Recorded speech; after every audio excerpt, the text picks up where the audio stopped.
I knew Trinity was the right fit for me almost as soon as I stepped on campus.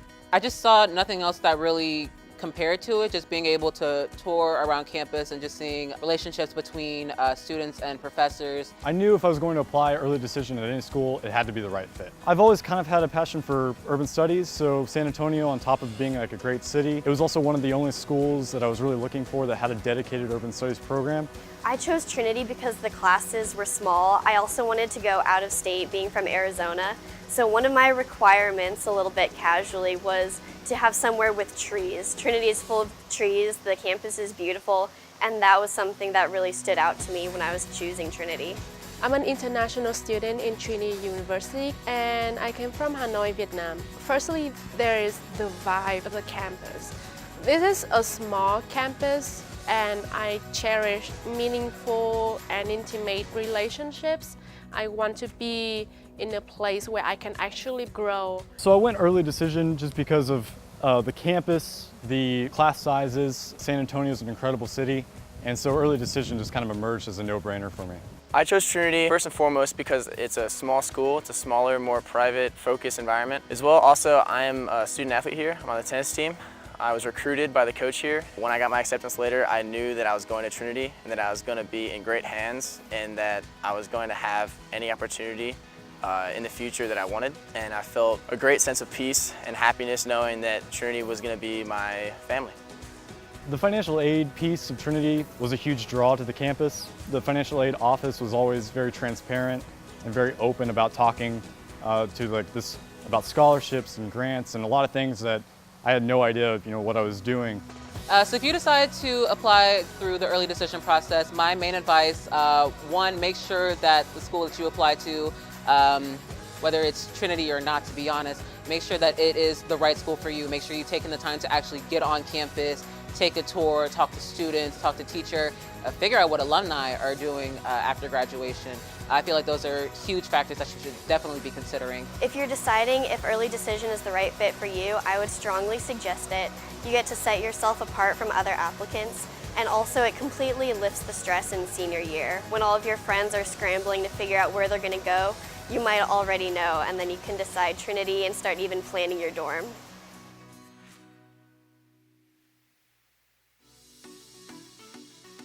My name is Curtis Agara.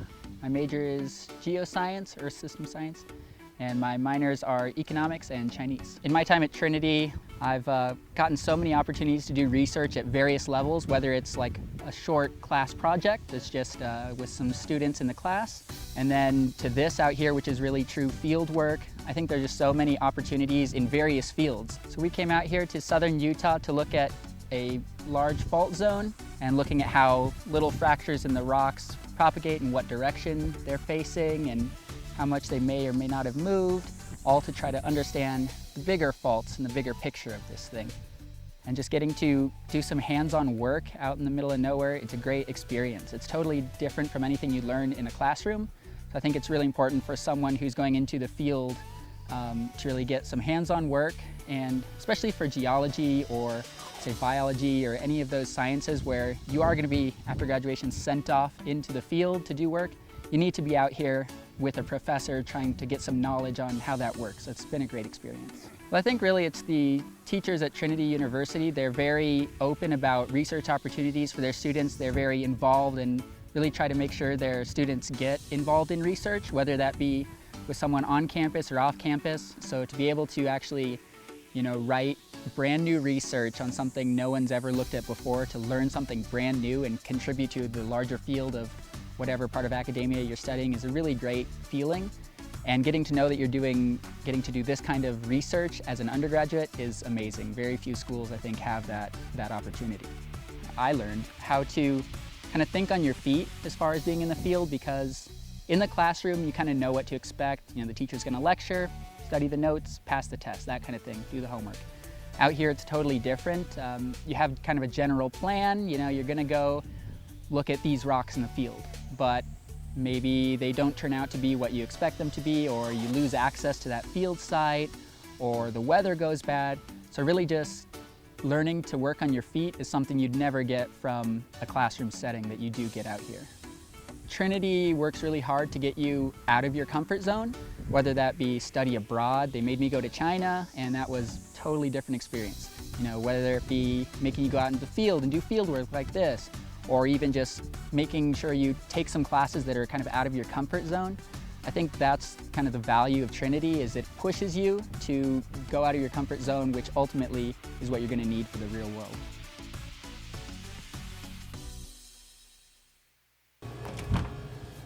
Hey Tigers, I'm Joseph. I'm a Trinity student in the class of 2020. Welcome to the Cooley Lab. The Cooley Lab uses organic chemistry to solve biological problems. We have two main projects, the fluorogenic polymerization project and the Ross activated prodrug project. Chris is one of our newest lab members, a freshman, who is working on the Ross activated prodrug project. Over here is one of our newest additions to the polymer project, is the Cooley Lab light box. Here we have a special type of polymerization with Madeline Hops in the class of 2020 developed this herself, where she puts in her polymers that are photoactivated. So she puts these in, and that bright light starts the reaction and creates the glowing polymer. I'm Dr. Christina Cooley, and I've been an assistant professor here at Trinity University for the past 4 years. And then I also have my own research lab where I get to pursue what we work on in our lab is using organic chemistry, kind of broadly defined, as a way to solve different biological problems and problems in human health and disease. Being part of research is really fun because you get to play with all sorts of cool tools. One thing we use very commonly is the sonicator, which if you listen closely, you can hear it. So that distortion you're hearing is actually sound waves. The sonicator sends sound waves through water, and we put our solutions in it, and it helps dissolve our reagents. So right now, Tyler is about to lyophilize something where it's basically, he has his product in water, and lyophilizing will allow him to extract his solid product from the liquid. So Dr. Cooley has been phenomenal. Not only is she a great professor, but a great advisor. She helps us every day. I consider it more like, a job. I think this is a great opportunity to actually start my career in science.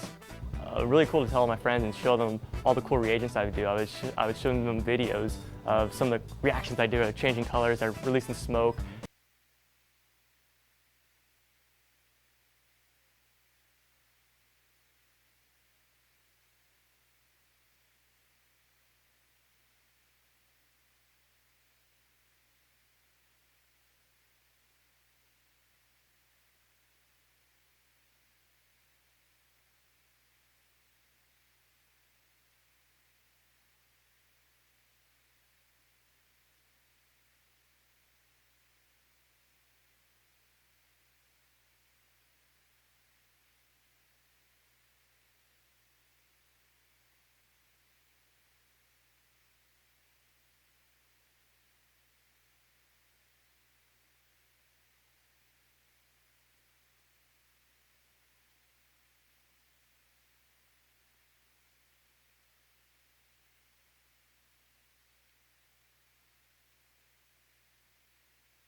Ladies and gentlemen, welcome back to Paul McGinley Field for the second game of our doubleheader here between Trinity University and the University of Dallas. You see the records for the two teams on your screen. The Tiger ladies taking care of business earlier on tonight, the 4-0 result. I'm joined today by Saul Malik. Saul, how do you see this one shaping up? Tigers looking to bounce back from a road defeat. Yeah, I see the Tigers having a great chance at taking this one tonight. You know, you look at the record for the season at 9-4-2, 5-2 in conference play, and already with a 6-0 victory over Dallas on the season. So things are looking bright for the Tigers back home. Yeah, you mentioned that 6-0 result way back in the non-conference portion of the schedule. That came after a couple of defeats and a draw for the Tigers. They were winless in 4 games for the first time. And what Coach McGinley said, he couldn't remember the last time they went winless in 4 games, and they bounced back at the University of Dallas with a resounding 6-0 result. And we'll see what lineup Coach McGinley's put out for this one. You can see on your screen, Cotaspati and Dueñas, 2 leading goal scorers this season for the Tigers. They're up front. Jack Downs, Colton Wilbur on the wings, Fraser Burnham, and Quentin Vanderlee in the midfield, Rodrigo Castillo, Jacob Galan, and Armand Islam. In the back line, a couple of big names missing there, Neil Verwillow and J.C. Rule. They miss out through injury today. Both picked up a knock earlier on in the Colorado trip. Yeah, we just got to see the women's team out here taking care of business against the Lady Dallas counterparts with a 4-0 victory in that one. You can see the conference standings on the men's side here. Currently, it lists Trinity as third. They're actually second head-to-head tiebreaker over TLU, which would put them in the spot for the bye, which is the all-important spot you want to be in. Coach McGinley mentioned to me earlier today that no team has ever played 3 games in the conference tournament, meaning no team has ever finished third or below and gone on to win the whole thing. 3 games in 3 days, too much to ask in conference tournament play. So it's really important that the Tigers grab a couple of results this weekend, starting right now against the University of Dallas and concluding on Sunday. That's the final game of conference play, 2 p.m. against Austin College. But all eyes are on this one right now. It's going to be Cotaspati to get us underway on the referee's whistle. Tigers number 22 waits here as the referee counts the players, checks the line, checks the goalkeepers. And we are underway here. Cotaspati drops it back to Burns. Tigers wearing the all-white long sleeve kits, moving from right to left. That created a few jersey issues. You can see Islam wearing the 8.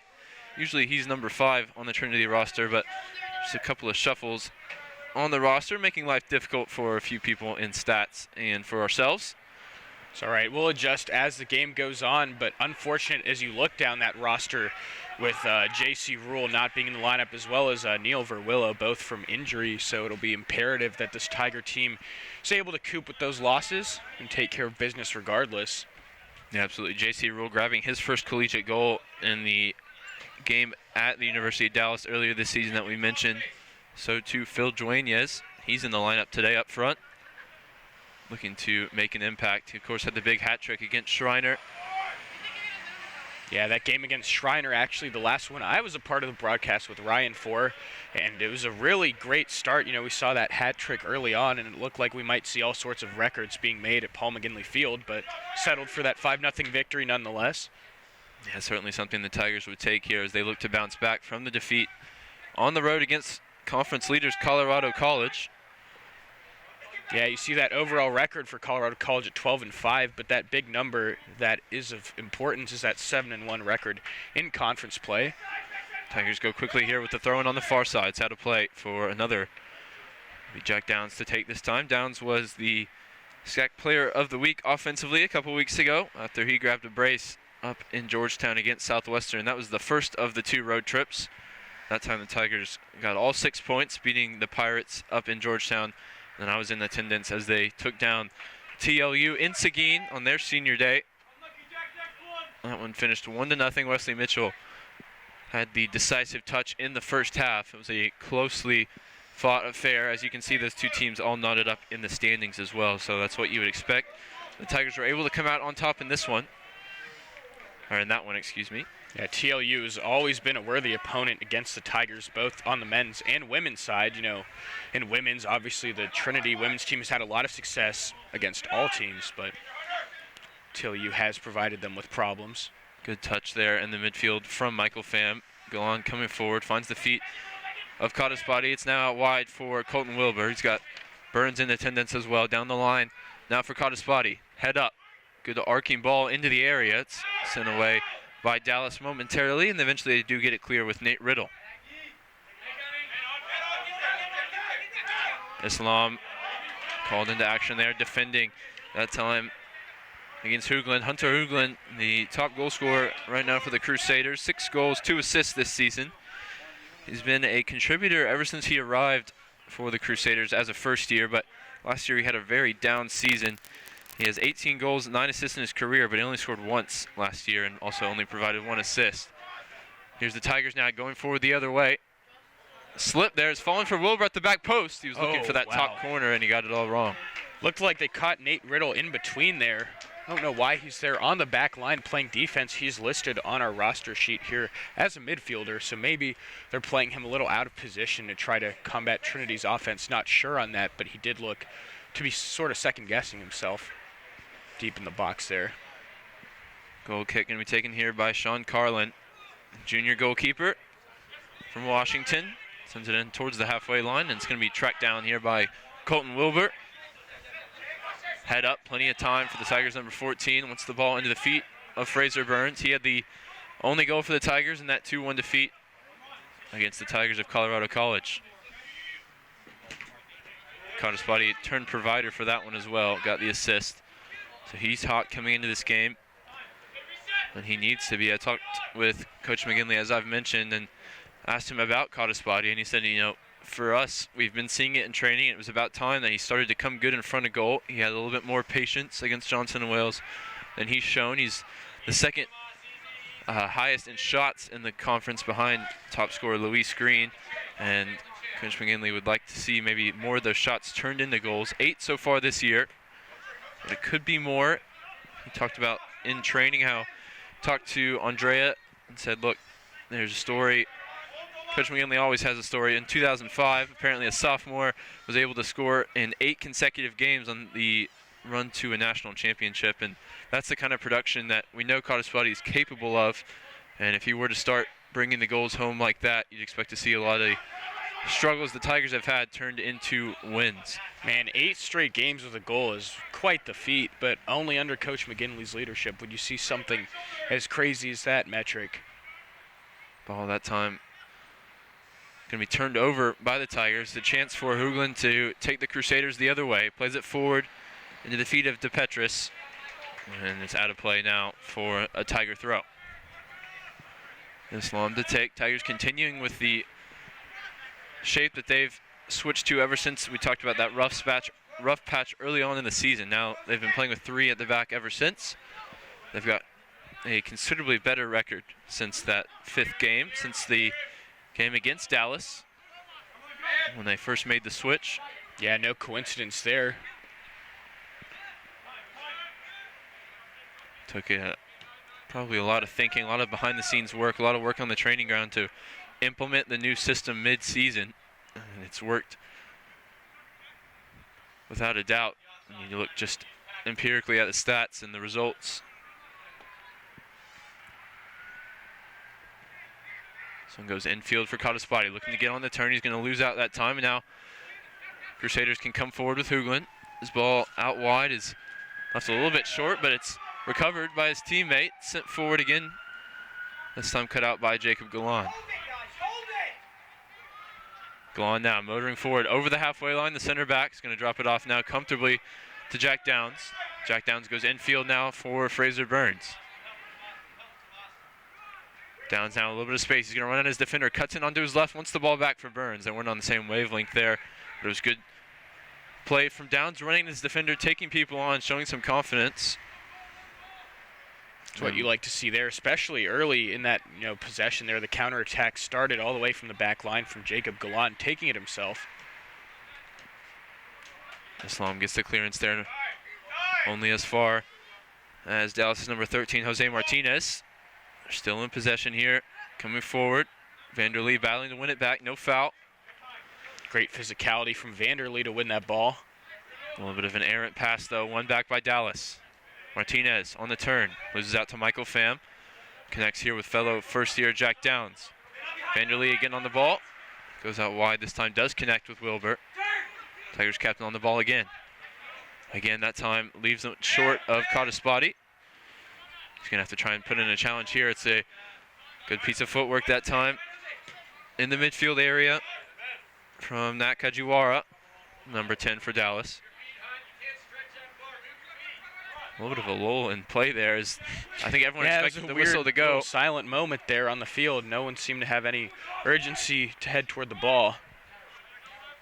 Comes away with Tiger possession. Islam into the feet of Burns. He's got a man all over his back, drops it back and now has some space. And he can get his head up. Once the outside of the right foot pass into the feet of Kataspati, and he has it. Like Kataspati's being forced away from goal. Puts the ball around the corner, Burns. Again, that would have been a nice little 1-2 combination between your striker and your attacking midfielder, but it results in a throw in an attacking area. Taken by Wilbur. Kataspati wants to flick it through for himself. Instead, it's come from Michael Pham. 30 or so yards from goal. Jack Downs now on the dribble. Approaching the edge of the area, drops it back to Pham. Tigers will keep possession here. Ball again inside to Michael Pham. Castillo playing as a part of that back three. We've seen him as the wing back at times as well. But really, since the switch into the back three, he hasn't been as much involved as if there was just an out-and-out right back position for him to make his own, like there was at the start of the season. He's a big contributor last year. We haven't seen as much of him in his junior campaign. Yeah, you mentioned this Dallas team from a few years back had a lot of success last year. I believe they were just at 500 or so. So this year has been an off campaign, not a campaign that they're used to, seeing that overall record at 4-9-1. Yeah, and if you go as far back as 2017, they actually were able to finish 10-2-2, and it was a surprise campaign for them. They were second in the SCAC at the end of the regular season, and they even had a victory here at Paul McGinley Field during the regular season, 3-2 in overtime. That one was assisted by Chase Reynolds, who's still a member of this team, a junior. Yeah, not too long ago, come to think of it, just a few years back. So interesting to see their struggles this season, just 2 years removed from such an impressive season. Yeah, in that campaign, the game that took place at Dallas was just as close, and the Tigers took it 3-2. So it's a team that has given Coach McGinley some troubles just as recently as a couple of years ago. Burns going to win this one back high up the field for Trinity. He's got Wilbur to his left. He's going to use him. Burns goes in behind. He gets the ball back from Wilbur. If he can keep it in play. Looked like he wasn't going to be able to, but the slide tackle came in and kept it in. Wilbur's now won it back in the corner flag. He's kept the ball alive. Dropped it back to Burns. Can he get the right-footed service away? Heavy touch, but he recovers. Drops it back to Pham. Head up. It's going to spray the play now for Castillo. Back to Islam. Now Wilbur down the wing once again. This time he does find the ball to Fraser Burns in plenty of space. Gets the left-footed service away. And it's going to be a corner kick. Something to look out for. We saw that time all the members of the back three getting a touch, but everyone there's right-footed. Even Islam is playing on the left, of course with no Neil Verwillow.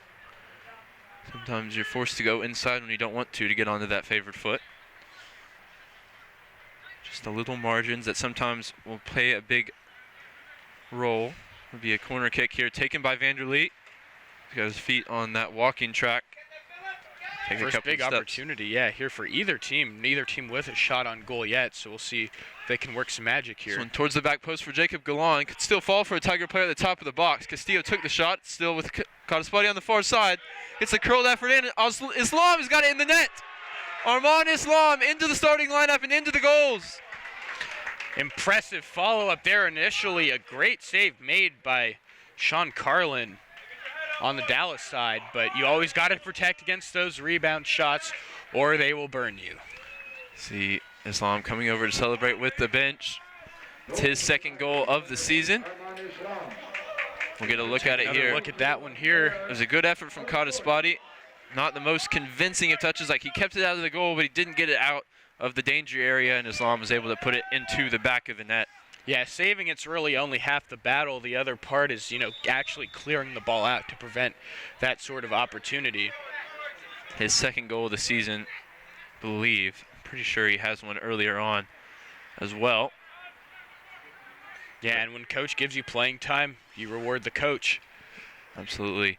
Even as a member of that back three, he's always going to be an aerial threat, and he gets forward well on that corner kick. First real chance for either side results in the opening goal.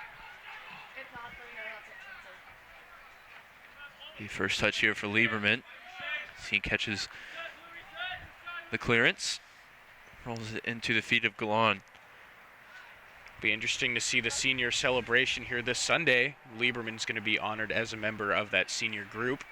Player who's had a lot of adversity, in his career, someone who dealt with childhood cancer and is able to come back, bounce back, and now, star player on this team.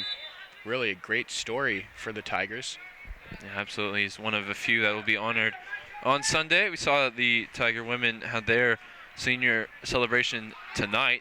Of course, it was just Kristen Canepa. And when you say just, she's got to be one of the most influential ever to play in the Trinity women's program. Already a one-time All-American. You'd expect to see that once again this year. Well, congratulations to her and the team with the big 4-0 victory today. Cottespotty made a run there. Got it past a couple of defenders before giving it away.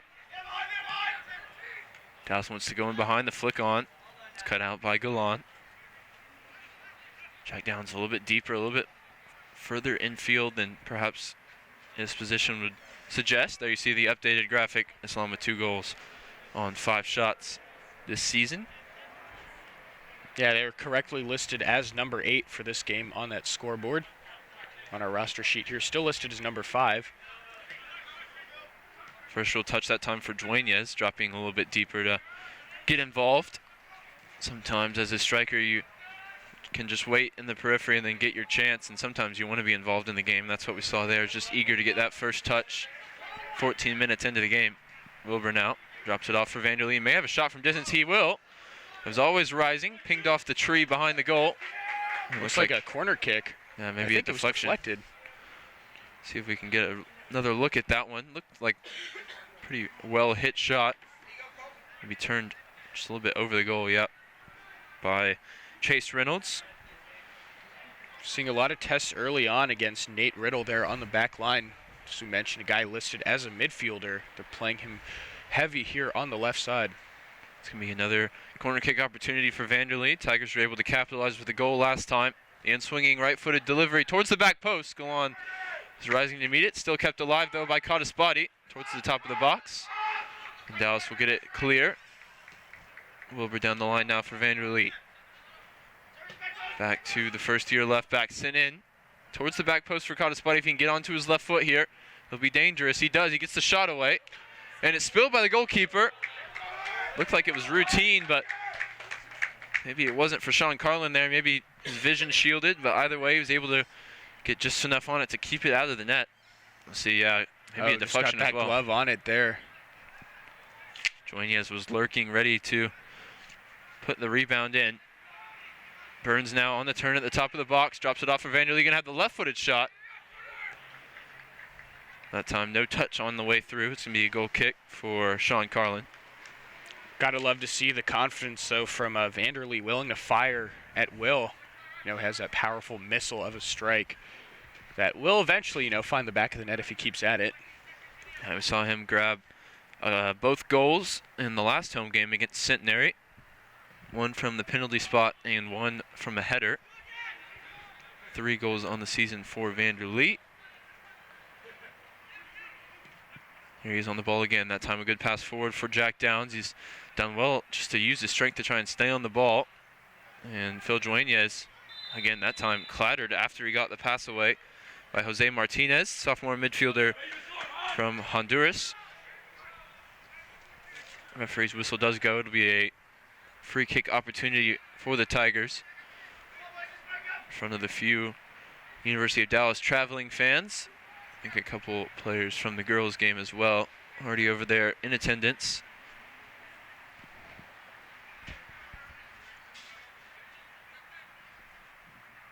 It's going to be Fraser Burns to take, the number 9 for Trinity. Gets the hand up.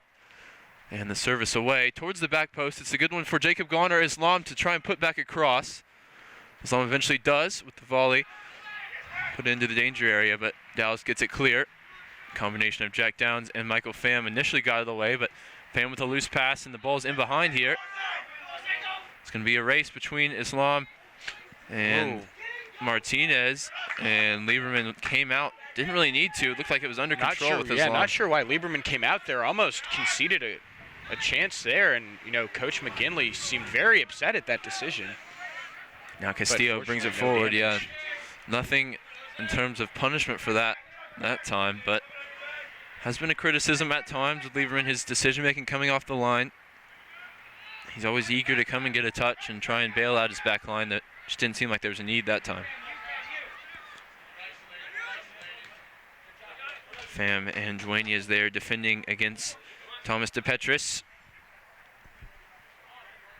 6'3" junior forward. Stands taller than anyone in that Tiger back line. Nobody's 6 foot in the back three. Could be an issue potentially. But we've already seen Islam rise to meet a header that he put into the back of the net. He rises to meet that one as well over DePetris. Burns puts it down the line. Dueñas and Kataspati going to chase. Kataspati with a big touch. Too big, and it's out of play. Yeah, good counter opportunity there for the Tigers. Nothing doing there, but good to get the ball quickly out of their own zone. Burns looking to turn. Cut out that time, but Tigers just keep possession. It's interesting. Jack Downs being played out as the right midfielder. He's been pretty eager to come inside and try and combine, which has left the Tigers without, full width out on the right side, as opposed to someone like Colton Wilbur on the left, who's hugging the touchline, trying to stretch the University of Dallas as wide as possible. Pham now out to Burns, dropped off for Vanderlee. He's going to put the ball in towards the back post. Kataspati is there. It's cleared by Dallas. Go on using his strength. Last off of him, battling that time with Nat Kajiwara, South Lake, Texas. So too the man on the ball there, Chase Reynolds.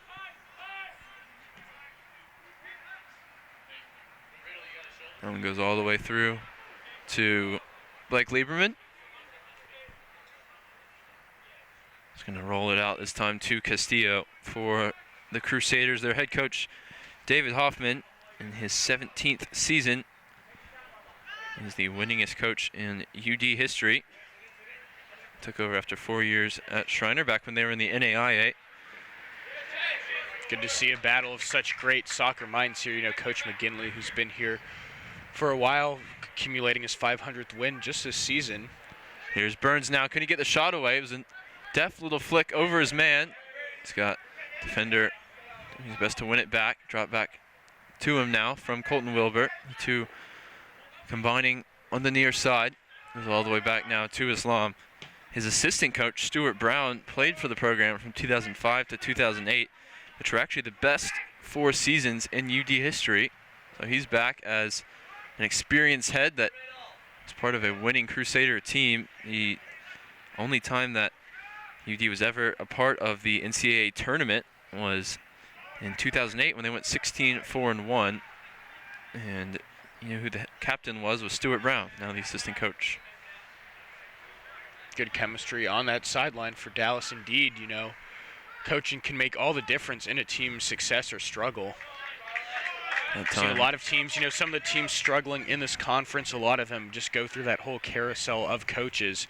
I've seen a lot of teams with guys in their first or second years. So for a guy to stick around a team for 17 seasons says a lot about his work there.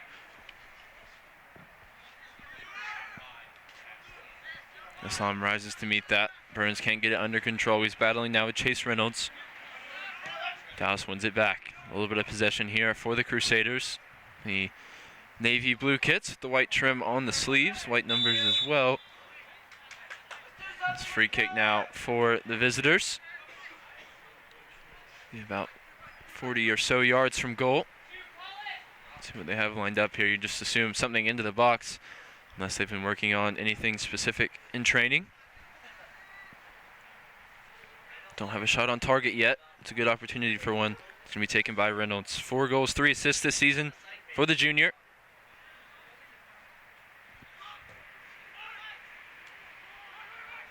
It's a decent ball in, headed clear by Trinity. He had 7 assists as part of that 2017 team that was so successful. Looking to rekindle some of that offensive production. It's Cottaspotty now on the far side. He's going to send the left-footed drive all the way across. It was a really good driven ball. A couple of recipients there would have been Wilbert or Dueñas. Eventually it does come for Wilbert. Now battling with De Petris. Tomas De Petris gets it clear. Handball goes against Michael Pham. Yeah, we're just about exactly halfway through this first half. Looking at the numbers on the board here, Trinity with that 1-goal advantage over Dallas. 3 shots on goal for the Tigers and 2 corner kicks, and all zeros on the side of Dallas up to this point. Not a whole lot of opportunity going offensively for them. Tigers dropping really deep here, expecting the ball to go all the way into the box. This one's about 15, 20 yards into the Dallas half. The drive comes in towards the edge of the area, comes off the head of Galan. Not away from danger, still not cleared though. Jack Downs now having to defend. It's a good step that time from Castillo.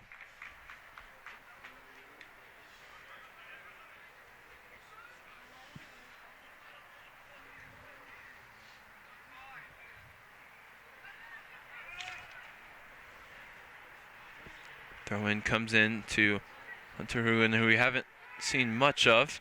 Ball's through here, potentially for Hoogland, though. He only needed 1 decisive touch to get his team back in. Just couldn't get the ball under control. Still not cleared, though. Pham sends that one forward into the feet of Dueñas. Just needs to hold it up and allow his team to get out. He does well that time. Wilbur wants to put it down the line for Cottaspotty. Left it short. Dallas regains possession now with Reynolds. Castillo gets a foot in. Vander Lee as well. It's Dallas going the other way. Jose Martinez is going to try and track this one down, and he gets there just in time. It's got runners ahead of him. Plenty in the box if he can get the service away. Does look for the dinked ball in, and Castillo sends it clear.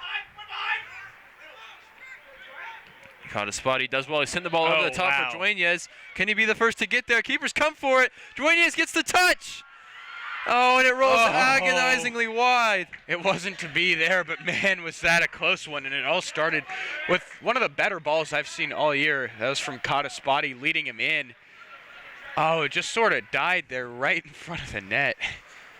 So unlucky that time. Dueñas is looking for his 6th goal. Just rolled agonizingly wide to the post. There's a defender there to make sure.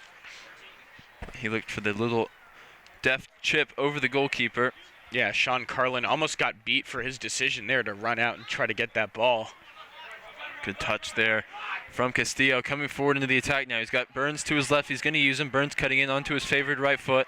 Castillo was tracking back into his normal defensive position when he got the ball back. And the Tigers have turned it over here.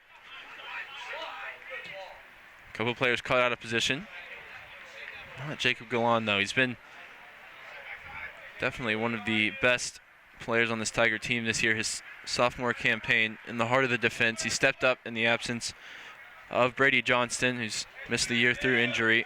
He's an All-American. That's not easy to do. I have to say, Galan has replicated at least his defensive capabilities, maybe and then some. He didn't have quite the same goal scoring that the English defender brought for Trinity last year, but switching into this back 3, there was going to be a lot of pressure on whoever stepped into that center back role, and it was Galan, and it's proved a stroke of genius as he's rewarded every minute that he's been given. That time, though, he's beat in the air. Chance for Dallas. Flag goes up, though. Wouldn't have counted even if they could get the shot away. Hoogland was the one on the ball. And I asked Coach McGinley, after talking to him about Cottaspotty and the goals and the stats he's put up, I said, who doesn't stand out on the stat sheet that's had the best year? And he was instant in his response. He said, Jacob Galan. Some of those intangibles, they're not measured on that stat sheet, but, you can't replace that with just anyone. Burns forward to Cottaspotty. Burns makes the run. He's got around the corner for Wilbur. It's an excellent ball, perfectly weighted. Can he get the cross away for Fraser Burns? It's cut out. Tigers still threatening on the attack, though, back with Cottaspotty. Wilbur looks to get back on side. Cottaspotty wanted to go infield for Jack Downs, and now Dallas goes the other way. It's end-to-end stuff right now. here at Paul McGinley Field, and Michael Pham's able to cut it out.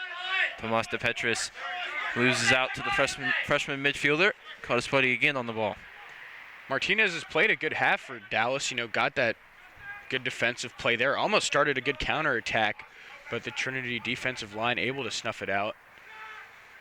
Good leave that time, a little dummy move from the referee. A little dummy move from Vanderlee as he slipped. He was able to win it back though, and now it's wide once again for Wilbur. He's been involved heavily in this first half. He sends another good ball in. It's come for Downs at the top of the box. Can he get the shot away? Onto the right foot. The shot is away, and it's just to the left of the post. Sent the goalkeeper diving, Sean Carlin. Tigers have now had a few of those opportunities that have gone just a few feet wide. So we'll get the first substitutions here on the Tigers side. Looks like Michael Somerville, the first year, will come in as well as Josh Davis, senior midfielder. It's going to be a reshuffle here as Davis goes out onto the right. Both forwards come out, so Cottaspuddy and Duenas take a seat, which means Burns will go up front, Downs will come into the midfield, and Davis will go out onto the right. So the Scottish midfielder forward gets a little bit further up the field here. He's going to play alongside Somerville, who got his first collegiate goal against the University of Dallas. And that 6-0 victory that we've talked about so much. Here's Josh Davis, bring the energy off the bench. Could break for Wilbur at the top of the box. He's come in field, didn't want to use his right foot. Just a little bit too hesitant there, but it's DePetris battling with Pham once again. And Michael Pham, tenacious in the midfield, wins it back twice for Trinity. Had maybe a rough first 10 minutes of the game, gave it away a couple of times, but he's in the midst of an excellent freshman campaign. He's another one that doesn't show up on the stat sheet with the amount of times he recovers the ball, wins it back, and allows the team to go forward. He's shown that in the last 10 minutes or so, especially locking up Tomas DePetris. Burns flashes a shot wide there. Yeah, Burns shooting a laser beam there. Good opportunity, but as you mentioned, just pulled it a few feet wide. Good to see the Tigers eager and ready to come out shooting. It's often where other teams struggle, taking too many touches rather than just being ready to pull the trigger. Tigers looking to double the lead that they had in the first 10 minutes through Arman Islam header. It's going to be Nicholas Upsall for UD momentarily. Their next sub opportunity. Can it be a Tigers' second goal? It's out wide now for Josh Davis. Looks like Fraser Burns actually gets the left-footed service across. It's deflected away. Now it's Josh Davis on the dribble. He's got past his man. He gets the service in. It's for the run of Somerville. Michael Pham now scored his first collegiate goal against the University of Dallas. All kinds of first goals in that matchup in North Texas earlier this year. Burns puts it around the corner now for Josh Davis. Just out of his reach, and it'll be another corner kick. Yeah, that game was a road game, so unfortunately we were not able to catch it or broadcast it, but I'm just curious how Dallas struggled so much in that game. They seemed like a pretty capable team tonight, allowing 6 goals. I have to figure that one was more of an anomaly than really the constant for how they've been playing all season. Yeah, the most goals they've conceded so far this year. Other than that, there's been a couple of threes, but I think that was just the result of a very frustrated Tiger team. Had 4 games without a win, and they finally found some offensive firepower that they had been lacking. And really put Dallas to the sword that day. Today, though, Dallas looks much more up for it. We're 30 minutes into the game, and it's just 1-0. Dallas has threatened a couple of times as well, so it's been much more even.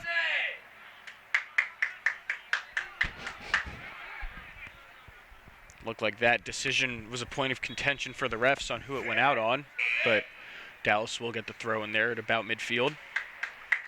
So we got substitution, as you mentioned. Nicholas Upsall, the junior midfielder from Bern, Texas, comes into the game for Jose Martinez. The Honduran will take a seat.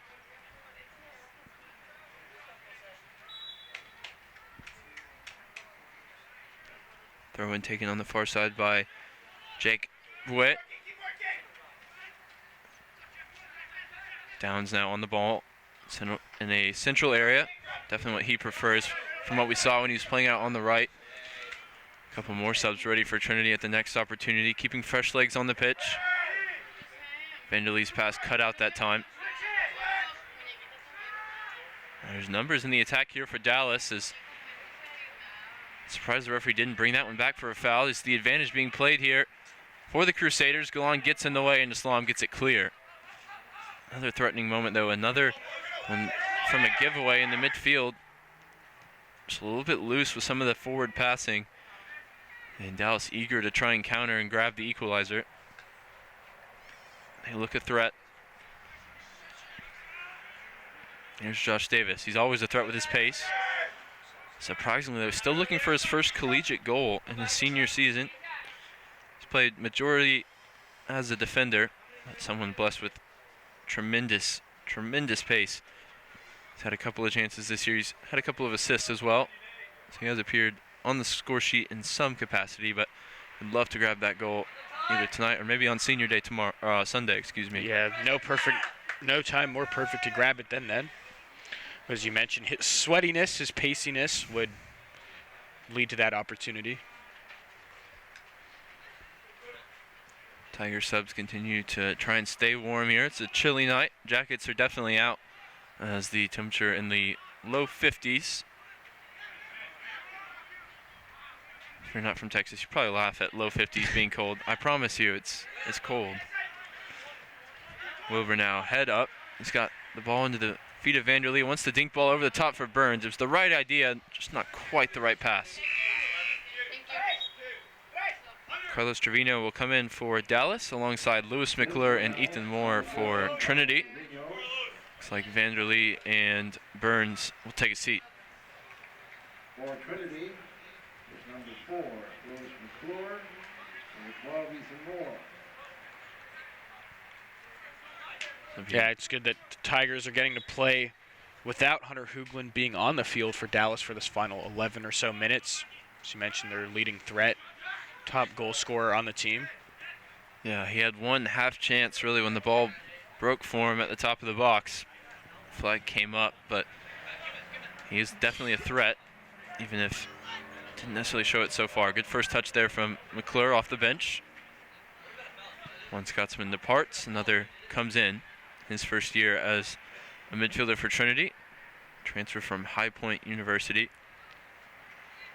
Davis trying to wriggle free there between a couple of defenders. He's unable to do so. And it'll be a free kick against him for Dallas going the other way.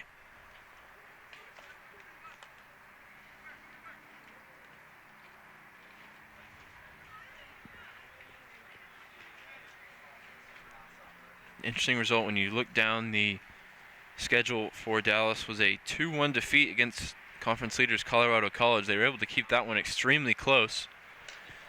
All 3 goals of that one coming in the first half, but there were 11 saves from Caleb Strange and 10 from the Colorado keeper as well. Interesting that Strange started and played so well in that game, but isn't in today. It's Sean Carlin in goal. We wonder if that's a injury issue for the goalkeeper. Yeah, it very well could be. I remember we saw Strange last year as well, so I'd have to think he's their primary option behind the net. Yeah, both juniors. Caleb Strange from Argyle, Texas, the junior, only 5'9". We've seen a few shorter goalkeepers in the conference this year, but he's clearly the out-and-out starter. Wonder what the nature of him missing out is. This time the tackle from Islam does just enough to get it back to Jacob Galan. There was numbers coming forward for the Crusaders once again that time. Galan has to be careful. Dribbled into a cul-de-sac there. He's forced to go back to Lieberman.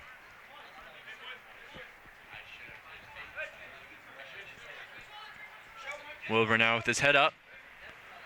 This ball in towards Somerville, who hasn't had much involvement since coming in. It's been very disjointed since the subs started coming in for both sides. There'll be a couple more. Jacob Hallenberger in for Trinity. And Chima Aguirre for Dallas, as well as Cody Briggs. Aguirre, 5 goals this year and 13 starts.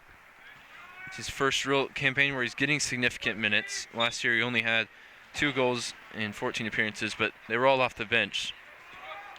It's been a starting option quite a bit so far for Coach Hoffman. Not tonight, though. He's got a chance here in the last 9 or so minutes to try and make an impact as a sub. Hallenberger coming in for Trinity. Has 3 goals, 3 assists on the season.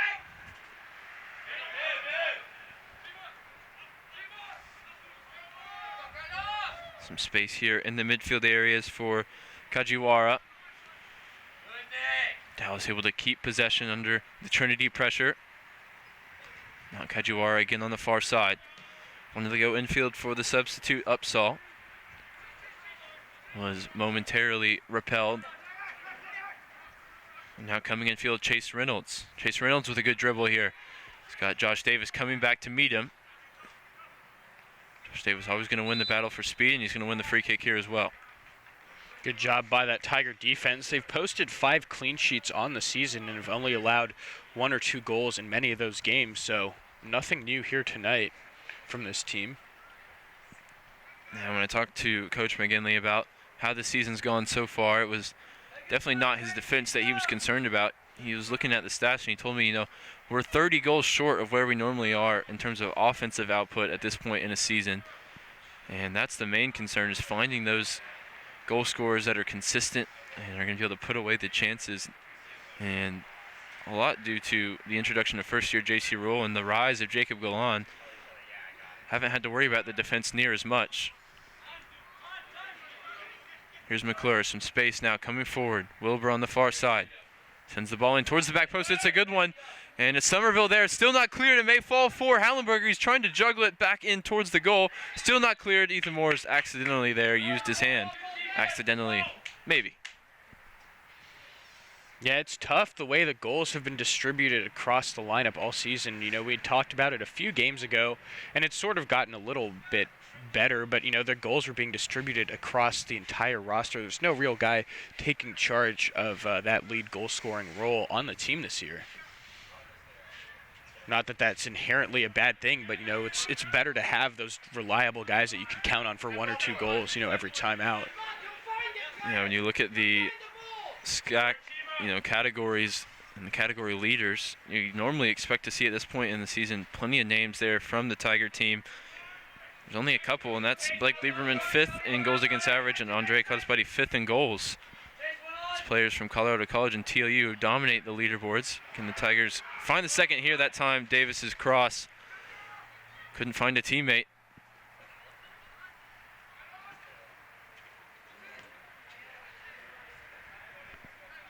Lead goal scorer right now on the men's side, Luis Green. Saw him earlier on this year.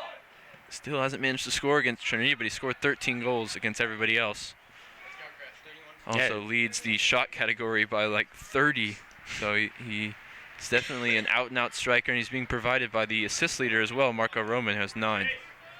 Interesting how well Trinity shut that TLU team down completely this season. And Luis Green didn't see action on the field for the whole game. I mean, they took him out with quite some time left. The game was basically already decided.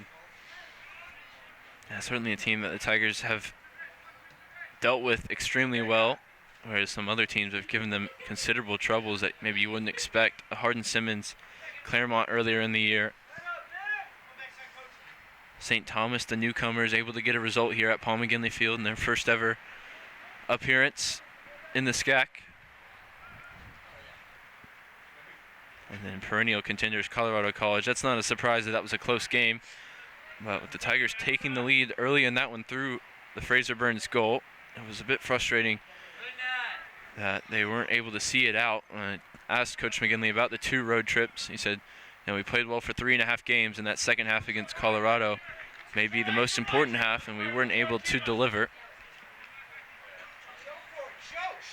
Under 5 minutes left here in the first half. Tigers lead through that man, Arman Islam. His pass infield to Jacob Hallenberger, who's fouled. Scored after a save was made by goalkeeper Sean Carlin. He's going to spray this one out wide for Castillo. He's going to try and keep it in play. He's going to do well to keep it in, and he's unable to do so. Flag goes up on the far side. Coach McGinley scratching his head, trying to figure out where the offense can come from. They've looked solid defensively, haven't really given up any clear-cut chances to the Crusaders as they make another sub. Christopher Reeve the sophomore midfielder from Austin, comes into the game. They haven't really created much either. It's not like they're peppering the goal with shots and the goalkeeper standing on his head, just keeping them out. Yeah, Can't think of many clear-cut chances. Of the 9 losses on the year for Dallas, 6 of those have come via shutout. So they have been in some dry spots on the year. 1 goal could be enough, but you always want some insurance.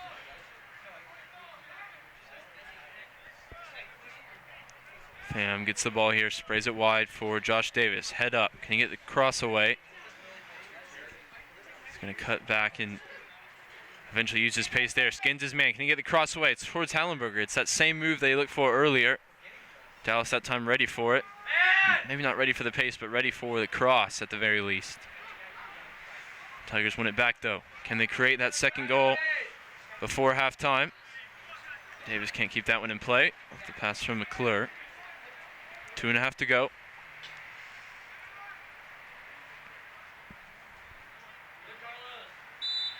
Trevino on the far side, showing some good footwork and winning a free kick. 6th foul that's gone against Trinity so far.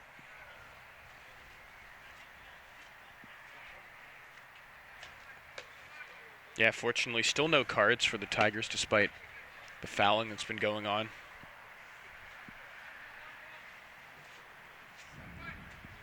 That one comfortably into the thigh of McClure. Gets it under control. He's put it wide now for Wilbur. Tigers would love some insurance before the half. Ethan Moore's coming over, making that run. He's not going to get the ball. Instead, Wilbur's going to combine now with Michael Somerville. Looks to get it back to Somerville. May still break for the first-year forward and eventually ends up in the goalkeeper's awaiting gloves. Take his time here. They'll be happy to take this 1-0 deficit after the Tigers scored early into the half. See what head coach David Hoffman can conjure up in terms of a game plan to get back into this game.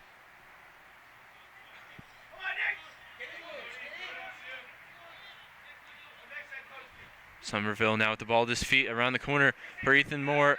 Josh Davis now on the far side. Drops it back to Moore. He's going to have the shot. It's blocked just from the edge of the area. 1 minute, 1 minute. 1 minute call down to our right. If the Tigers are going to grab that second goal, is going to have to come quickly here. Hallenberger back out wide to Moore. Gets the service away. It's the first man that time. Couple of runners were in there. Ball a little short. You sense even with the lead, there's a little bit of frustration about this Tiger team and their coach down to our right. Good touch there to beat the man, Ethan Moore. Can he create the goal? It's gone back now to Michael Pham. He's got his head up. It's a good ball in towards Michael Somerville. And there's so much of the goal to aim at, but it's such a difficult technique. Take that cross from the right on the first time volley. What a service in right to the foot of the striker. 10 seconds.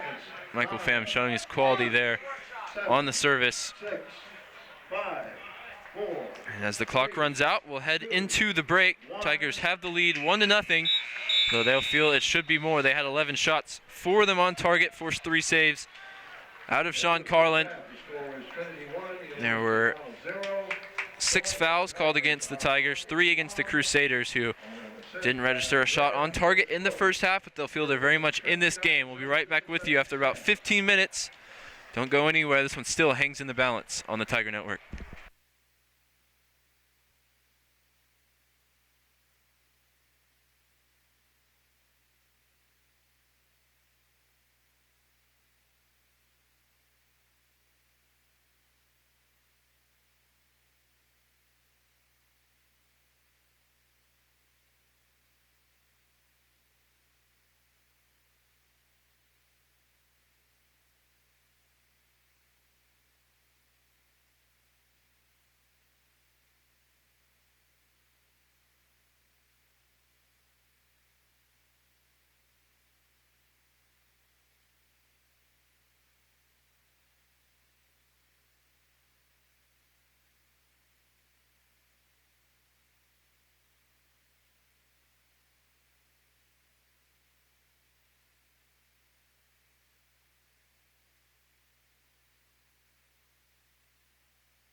Second half of action, Southern Collegiate Athletic Conference action.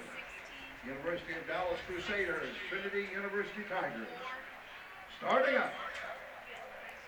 Welcome back here for the second half of action on the Tiger Network between the Trinity University Tigers leading 1-0 over the University of Dallas Crusaders on the road. They're in their navy blue strip, moving from right to left here. Once the Tigers break out, they're in their all whites, long sleeve on a chilly Friday night here on campus. Again, joined by Saul Malik for the second half. Saul, what do you think is a good summary of that first period of play?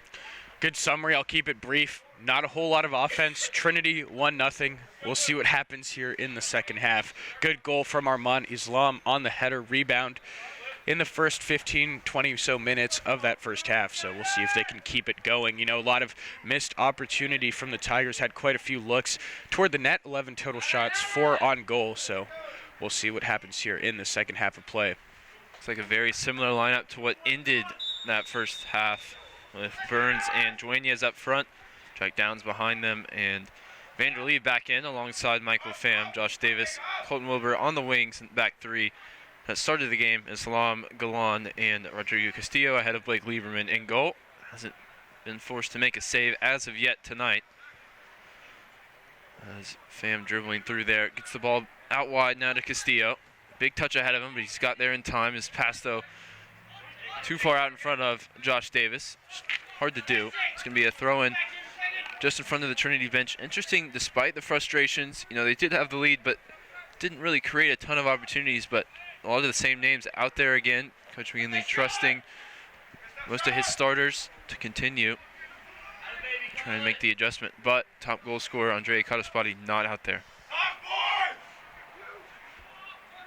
Yeah, Cataspati taken out with about 10 or so minutes.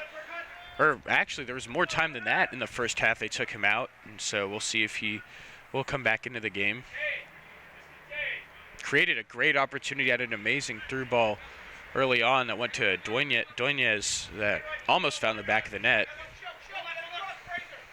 Yeah, there have been a few flashes of, you know, a ball whipped in and it could have been a goal, but seems like the Tigers really want to build a little bit more out of possession. They'll take this, though, from Josh Davis down the right wing. He gets the shot away, and is it going to be forced over the line? No. Still not cleared, though, for the University of Dallas. I couldn't really see what was going on. The ball's still not cleared.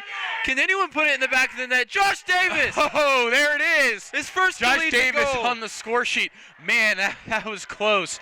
For the longest time, it looked like they were about to score, and there it is, off the foot of Josh Davis. Now, what a left-footed finish. It was bodies everywhere, flying across the goal, trying to block any shots coming in. There were probably 4 or 5 shots in rapid succession, including the initial one from Davis himself. We'll get a look at the entire play with a nice pull in the way as well. Let's see. Right there. Yeah, Wilbur tries to get a shot away. Davis lays it off for Downs. He gets the shot away. It's palmed away by the goalkeeper. Wilbur's shot is blocked. And then Davis puts it in the back of the net, and we'll see how the statisticians sort that one out in terms of how many shots came in there within a 10 or so second span. But you see the smile on the face of Josh Davis. He's on the score sheet for the first time this season, the first time in his collegiate career as a part of this Tiger team. And on the senior celebration weekend, what better time? We'll have the ceremonies and such on Sunday ahead of the Austin College game, I believe. Also could potentially do it during the tournament, considering it will be here. And it'll be here on the Tiger Network as well. Next weekend, the entire set of 5 games will be brought to you live at live.trinity.edu. Excited to bring you those. Some real postseason action, some meaningful action. The Tigers need really to win the conference tournament to ensure that they get in to NCAA tournament action for, I believe, would be the 23rd straight season. It's a streak you don't want to break. You don't want to be a member of the team that breaks the streak. Yeah, absolutely. That would be quite the mark to leave on your Trinity career. But good for Josh Davis. You know, you mentioned that he'd created a lot of opportunities. He does have a few assists in his Trinity career. Getting that goal has to be a great feeling for the senior. He scored in preseason in the unofficial game against UIW. The Tigers were shock 4-1 winners in against the Division I team that has gone on to have a decent season as well, just up the road. He was on the score sheet in that one. Doesn't officially count. This one does. and it counts in a big way. The Tigers double their lead just a few minutes into the second half. He started it off with an excellent dribble down the line, got the initial shot away, and there was chaos that ensued. That eventually it came off his left foot and into the back of the net. Sean Carlin, the keeper, made a few decent saves, just unable to secure the ball once again, and it killed him for the second time. Yeah, if you can't catch it, you really have to do your best to palm it further away. You just put it a couple of times right back into the danger area, and that's the second time the Tigers have profited with a rebound goal. See, 1 goal, 2 assists on the season now for Davis.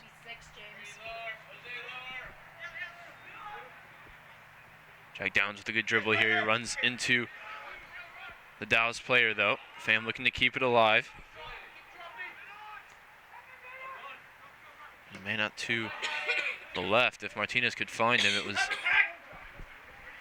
open space for DePetris, but Tigers now go the other way with Duenas. Ball out wide now for Wilbur. 1 against 1 with his defender. Ball infield for Duenas. Popped up. Could have been in the handball area. Tigers now forced to retreat. 4 in the attack for UD. This one's in behind. And Islam's going to do well to track that one down and drop it back to his goalkeeper. Lieberman back to Islam with composure. And everybody takes a sigh of relief there after Dallas looked to threaten. Yeah, good plan from DePetris there, number 7, sending that ball through. Unfortunately, just put a little too much pace behind it. Burns wins a free kick here about 30 yards from goal. See what the Tigers opt to do with this one. It's a quick start. Tigers grab their second goal just a couple minutes into this half. It's only been 5 minutes since the break.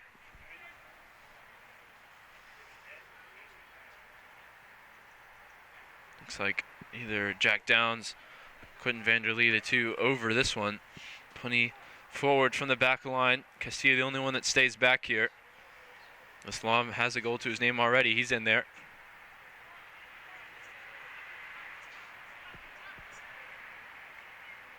Will be Vanderlee. The chip ball in towards the center of the goal. Keeper gets a punch on it. Carlin just reached up almost tentatively. Just got a little bit of a poke. Put it out for a throw-in. Good to see the Tigers applying all this pressure here on the Dallas side of things. Now I feel like that's a great recipe for success, especially with a 2-0 lead in hand. Duenas wanted to return that one to Davis. He's not going to be able to keep it in play. So goes down the line for DePetris. Big size difference between him and Michael Pham. Won't be intimidating for the first-year midfielder. He's always eager to find to attack and win the ball back for his team. So down the line for Jose Martinez. Josh Davis has it back. He's the hot hand at the moment for the Tigers. Using all his energy down the right side, that time coming in field, trying to create. Now it's Wilbur on the left.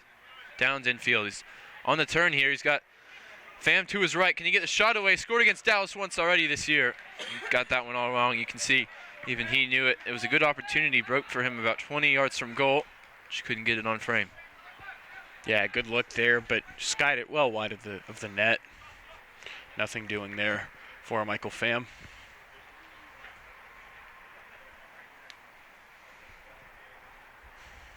Carlin will send the troops forward.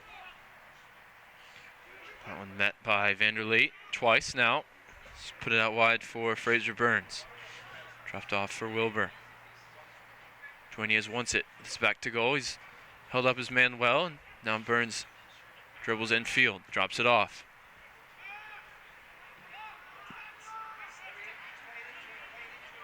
Rodrigo Castillo. Plenty of time for Jacob Galan in the center circle. Infield now for the Tigers, number 10, their captain Vanderlee. Chips it into the chest of Fraser Burns. Back to Wilbur, back to Vanderlee. Pham arriving, wants it. He's not going to get it that time. As the service comes in now to the feet of Duenas. It's a good first touch. Can he get the shot away? He's battling there. Hands look like they're being used by both sides. The whistle, though, goes against Trinity. Yeah, I was unsure there. There was a lot of physicality in the box. I was hoping Duenas might have been able to draw penalty or anything, but It was the first year from Virginia, center back Patrick Hassan, 6'1", 160, went to the Trinity School at Meadowview. Good little touch in the midfield there from Downs. Tidy, technical player. The Tigers want more offensive output from him after he showed what he can do with 2 goals against Southwestern on the road. Got him the Offensive Player of the Week award a couple weeks ago now.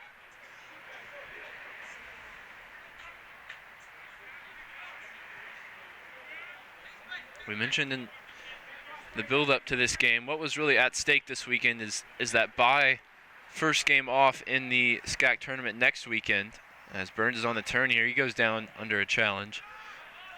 With Colorado College pretty much wrapping up the conference championship, they could drop a game, but then they would have the head-to-head tiebreaker against Trinity. But as we see now, pulling up the results from today, they certainly didn't drop the game. They went big against fellow Colorado school Johnson and Wales 6-0 to wrap up the regular season conference championship.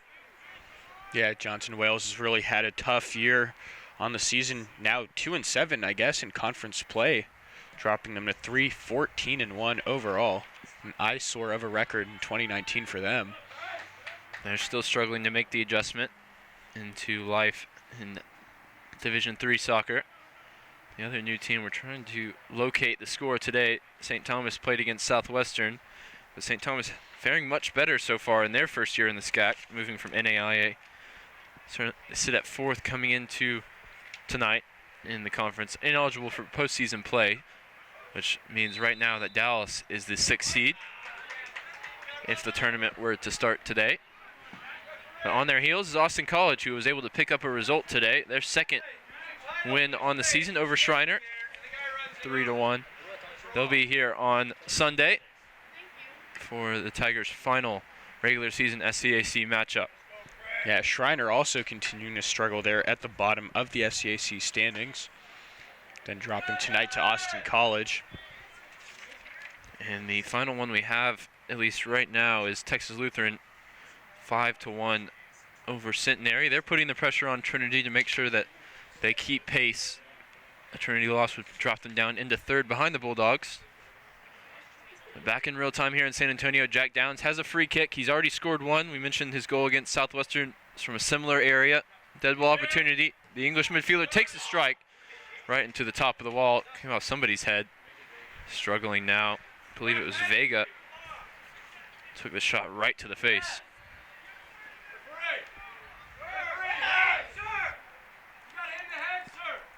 Referee allowing play on here. Probably against the rules is dealing with a header face issue, which usually you expect the play to be stopped right away. Castillo doing well to step in the midfield here. He's deputized well in the absence of JC Rules, missing out with a concussion at the moment. Tigers have seen their depth in the back line. Islam as well, scoring a goal.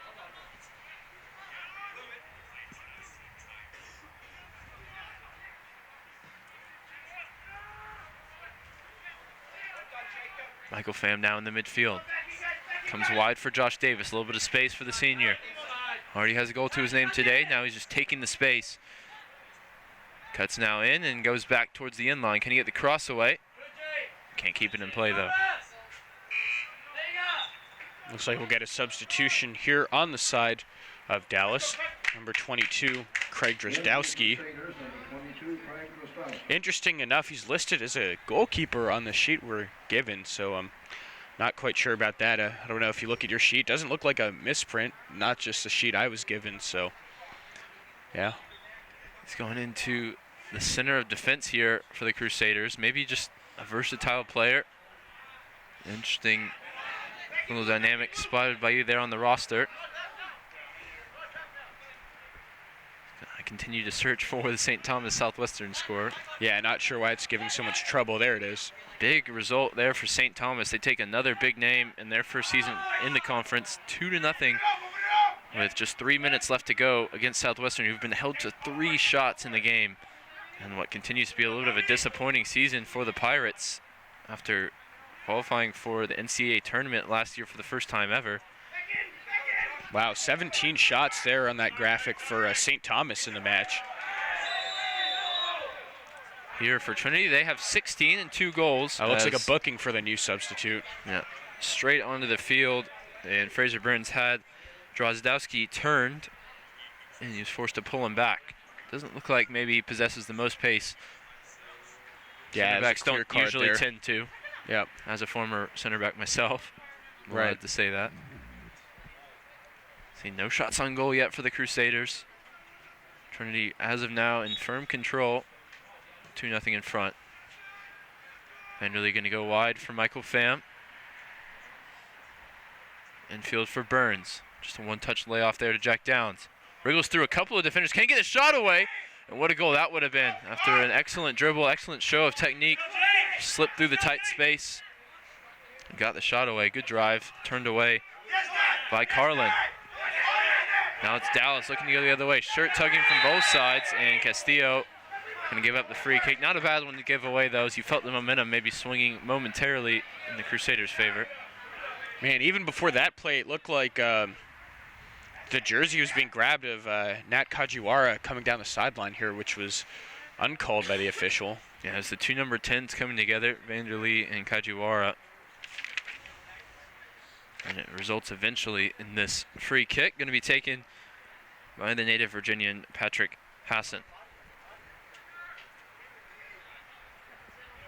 Yeah, you mentioned Virginia there on that list. We have 4 guys from the same town in Ethiopia on this roster. Yeah, Not sure what that's about, but very interesting. I think that's a unique team in SCAC. I can't say that I've seen any other roster with 4 guys from Ethiopia. No, you probably won't as far as you look. I don't believe they've traveled here today, though. Didn't bring everybody to the Crusaders. This one's sent into the box. So we don't get a look at any of those senior midfielders whose names I will not try to pronounce. Yeah, interestingly enough, all of them seniors except one. Now it's a chance for Josh Davis once again, cutting onto his favorite right foot. Can he get a shot away? And it's 2 for the number 2. What a day for him. He heads over to the bench to celebrate. He's got 2 for the Tigers. His first 2 goals in Trinity colors. 4 years on. What a night for him. Man, Ryan, you ought to be some sort of a psychic or something. You were talking about needing that goal here on senior weekend, and he didn't wait for Sunday to roll around, getting 2 of them tonight.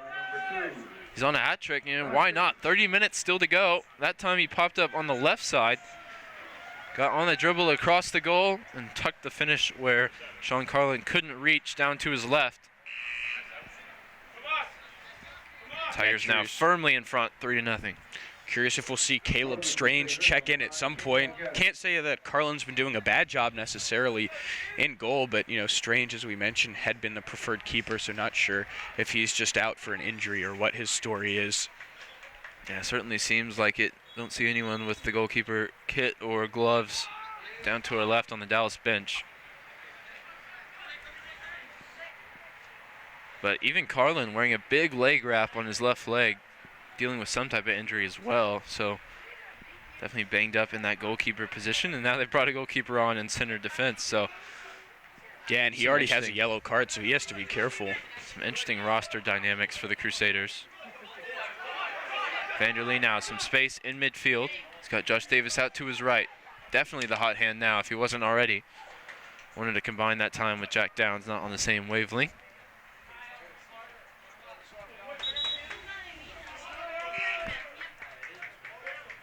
Lewis McClure and Jake Simon today. Josh Davis going to get a chance to wear the armband here. He's already led the way with the goals as Vanderlee departs. Davis is the recipient. Both midfielders coming off, Michael Pham and Vanderlee. As the Tigers finally start to take the game by both hands, grab firm control of the contest. Davis using his space, or his strength there just to create space. Goes infield to McClure. He's got a man on behind. It was Chase Reynolds tracking back. Let's look tidy in possession. Haven't seen much of him or really anyone in a maroon, actually not maroon, navy shirt in terms of going forward, creating chances.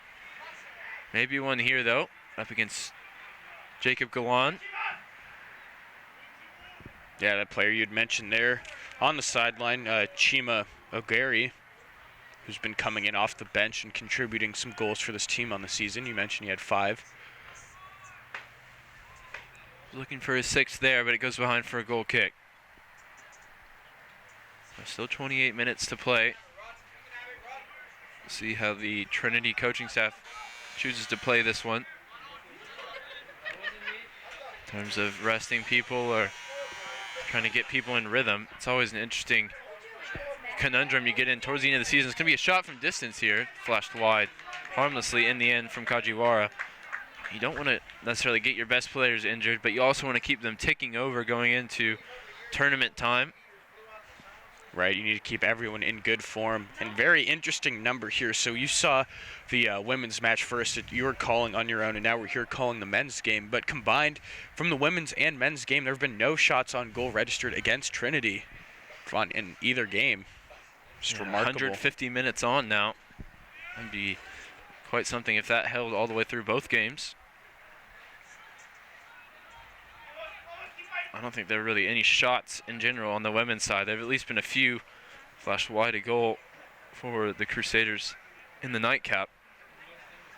Yeah, that women's game you were watching, I got to catch the end of it from the sideline on the bleachers, and it looked like a very slow-paced game there toward the end. McClure is going to slot this one in for Dueñez. Fakes the back heel towards Burns. He's still got the ball now towards the corner of the box. Goes wide for Davis, who stayed on side. He's dropped it back now to Phil Dueñez. His cross is deflected. Fraser Burns applying the pressure. It's going to go out of play for a throw in front of the Trinity substitutes warming up. Sure, we'll continue to see subs. Here they come now, ready to get into the game. Fraser Burns lays this one back to Josh Davis. Davis gets the cross away, flicked by Dueñez at the near post. It would have been an excellent little back heel, Cruyff turn type of finish. Good opportunity there, and if the game wasn't already iced by now, you know, 4th goal really would have sent them packing here.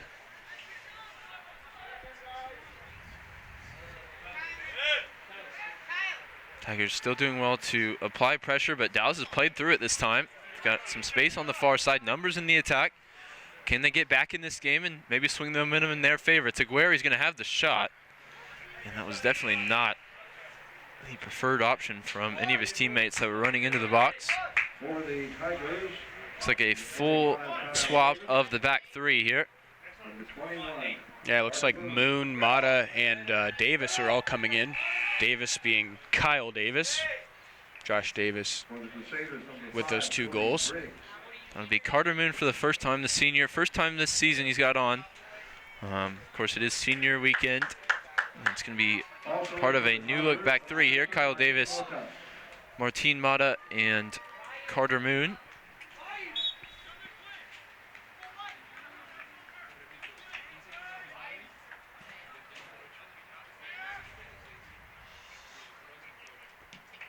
Burns looking to track that one down. It's beaten to it that time by Patrick Hassan. You sent it sky high. It's going to be an early test here for the new look back 3 for Trinity. Stinked into all kinds of space for Dallas. Can they get the finish?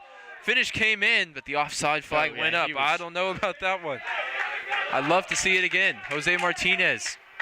Looked like he was well off. There was no one really near him. Not sure why there was such an uproar from the Dallas sideline there. It looked like he was off by a good number of feet there. Yeah, it was the Trinity backline stepping out. Oh, it's closer, I think, than yeah, you it think looked like initially. it was closer. He was close to Moon. But that's the danger, though. You sub all 3 of your backline. They're not quite, up to speed, not quite in sync. And it nearly immediately hurt the Tigers, who, 3-0 seems substantial, but when that first goal goes in, that seed of doubt is planted. As again here, Martinez trying to turn. He's brought down by Mata, and it's sent Coach McGinley back to his bench, shaking his head. The substitute struggling here to acclimatize to this game. Yeah, playing that good defense is not an easy task. And you see guys that just haven't seen a whole lot of the pitch on the season struggling to adjust here early on. I mean, given some more minutes, I'm sure those struggles would be remedied, but it's kind of hard to bring in a guy that hasn't seen the field in a few games. It'd be a good free kick opportunity here for Dallas to maybe get a lifeline back into this game. Kajiwara, Hoogland, and Chase Reynolds. The three standing around it. Only one's going to be able to take it as the Tigers sort out their wall. 5-man wall here for Blake Lieberman. Will it be Reynolds or Kajiwara? It's going to be Kajiwara. It's deflected, and Dallas has a lifeline here. The clean sheet is gone, and it was that man that was threatening Jose Martinez. He just had the ball in the back of the net, ruled out for offside this time. He made no mistake, timed his run. And the Tigers have to make sure that this doesn't get out of hand here. Yeah, Martinez had some good chances in the first half that we had talked about, and now actually onto the score sheet. First shot on goal for Dallas as well as their first goal of the game. Deflected off the wall, and just not enough players for Trinity tracking their run. Martinez, the Honduran, found some space and found the inside of the post and then into the back of the net. 22 minutes to go, just about a quarter left of this game. Unfortunately, not a lot for Lieberman to do. They're kind of left out to dry. The goal for the Crusaders. First shot on target for Dallas ends up in the back of the net. How about that? They're right back in this game. Still trail 3-1, but momentum definitely on their side. Yeah, now there's a lot of heart. You can see the energy building up here on the Dallas side. You see Jose Martinez closing down Carter Moon there. He's going to have to track back. Martinez showing his pace. The Honduran just grabbed a goal. And this time he sprayed it out wide for Aguirre. He's got the shot away. Wow. I'll tell you if that goes in. That was close. The panic button is being hit if that goes in. We had, I can't remember who it was against last year, but it was a team that the Tigers expected to beat.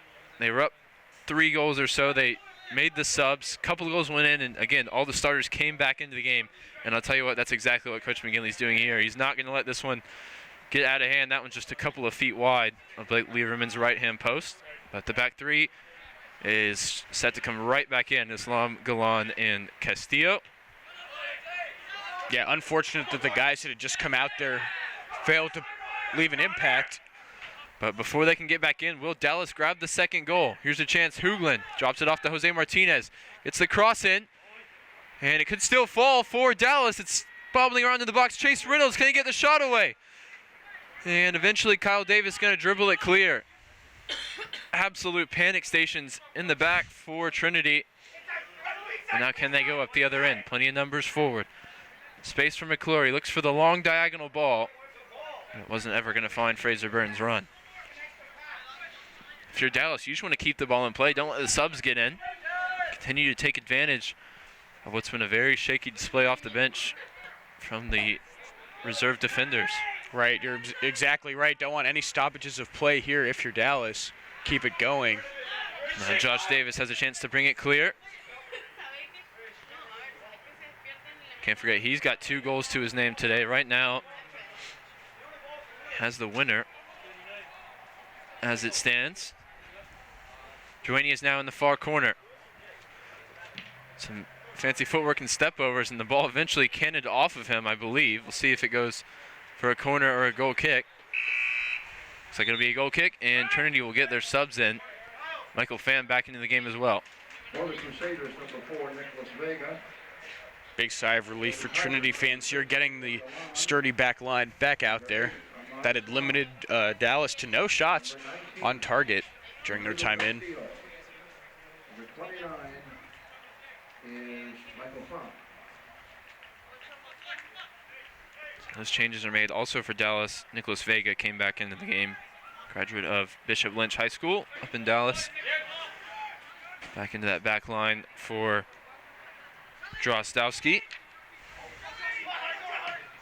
You say, even though the starting back line is back out there, the energy is still in this Dallas team. They're not going to go quietly. And with TLU doing the business in a big way earlier today, the pressure would be on Trinity to make sure they see this result out and stay in control of their own destiny in terms of grabbing that number 2 seed in that first round bye in the tournament. Spread wide now to Josh Davis. Some space for him. Cuts inside onto his left foot. Can he get the hat trick? Ooh, That good one just effort. Needed some more curve on it. Didn't wrap his foot around it like he would have liked.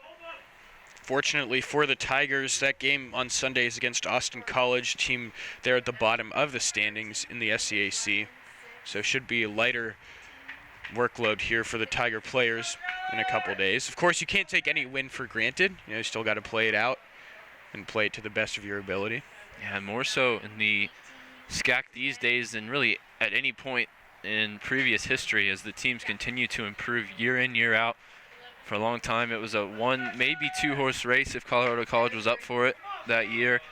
But now there's TOU, Southwestern, Dallas has been up there as well in recent seasons.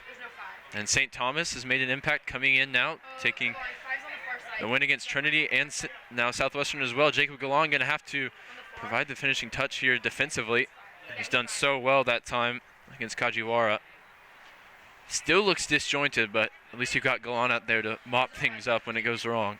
Yeah, it looks like an injury. I believe that is Kajiwara that's down there.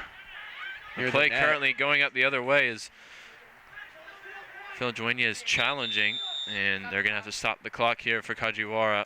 I hope it's nothing serious, maybe just cramp as we near the final parts of this game. Yeah, he's unable to get up there right near Lieberman. You see Lieberman mentioning that hamstring motion.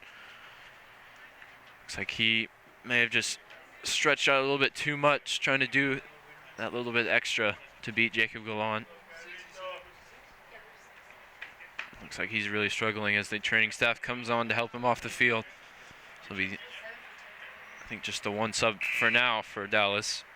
That is Tomas DePetris, junior midfielder from Houston. Never want to see a player on the other team go down.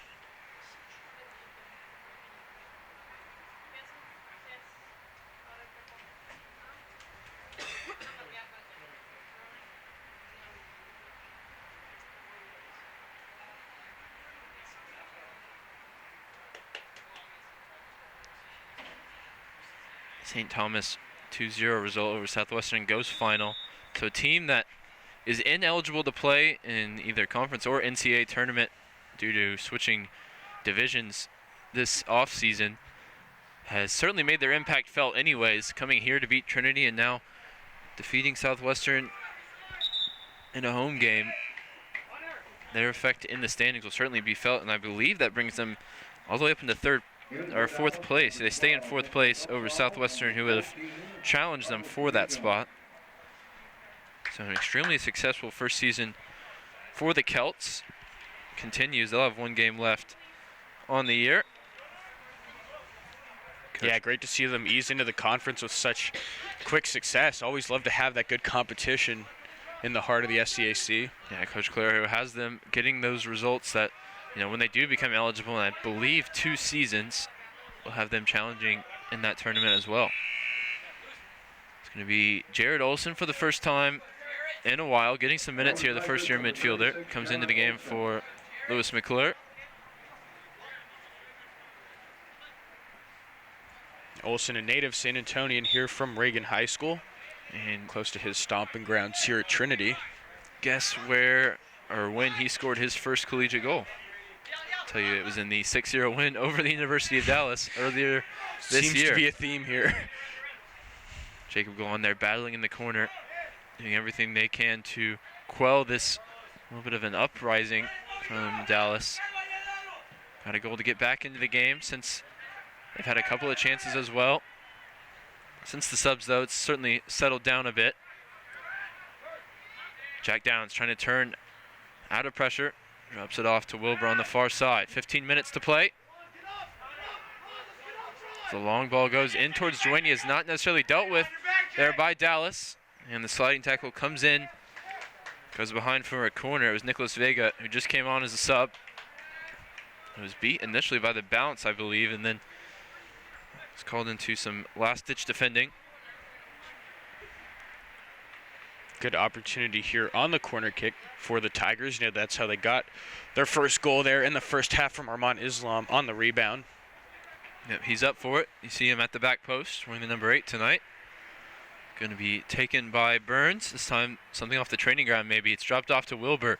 They look to change the angle, and Dueñas comes towards the near post. It's come for Burns now. Dueñas drops it off to the top of the box for Davis. Can he get his hat trick if he gets the shot away? Instead, it's going to be Dueñas towards the back post. It was an inventive effort. Not sure if it was a shot or a cross. For the Tigers, number 20. That Dallas opportunity they had against the Trinity substitutes there just about 10 or so minutes ago really would have changed the whole outlook of this game, as we saw a big blast from O'Gary that went just a few yards wide.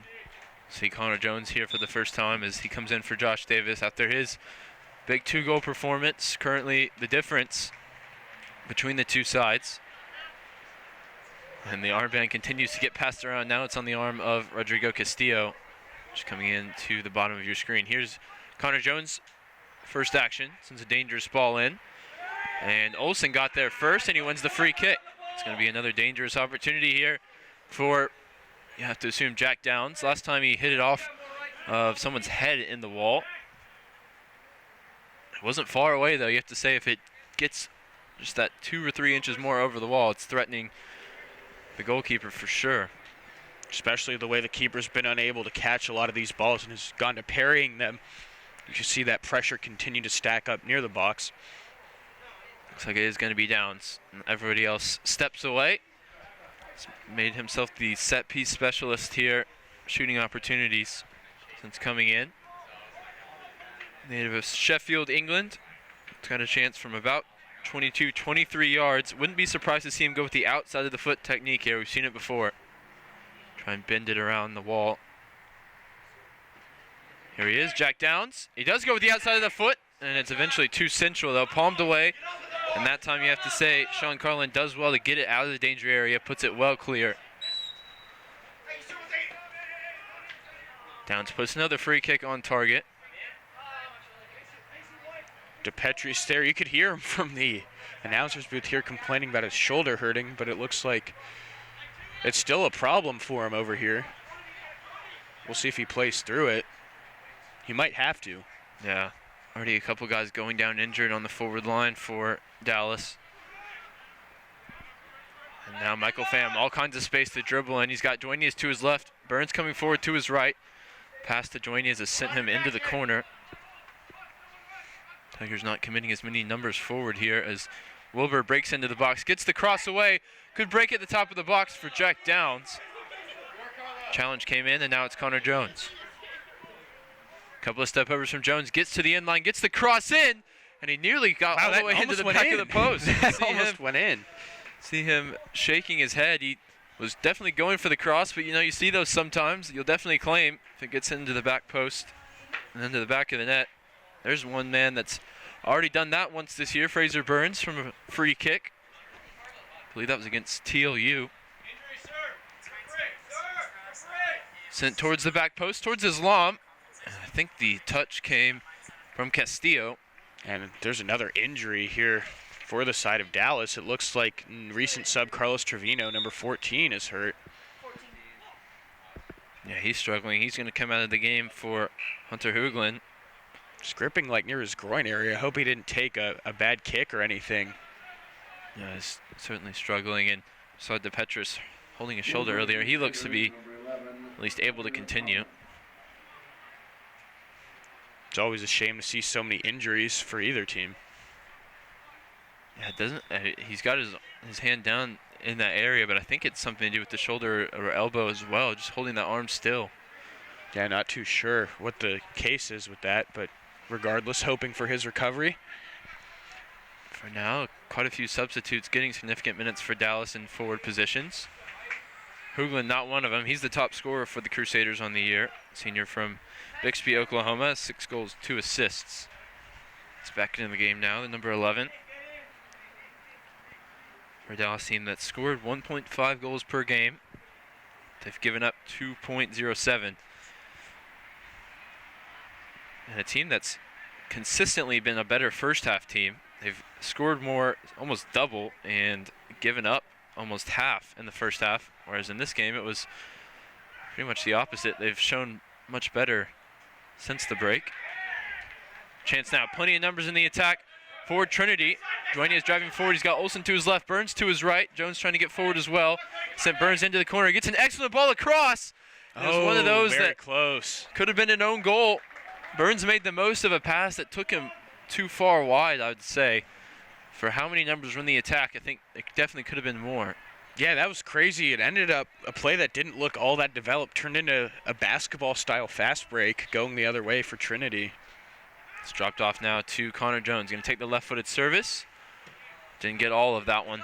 And it'll be cleared. Jacob Gaughan, the only man back for Trinity.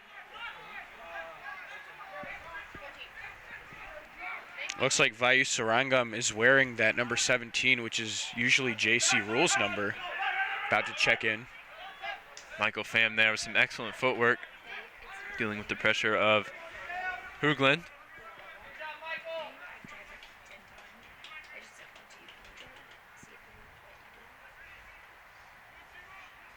Interesting to see that Rule's number would be used with him out of action.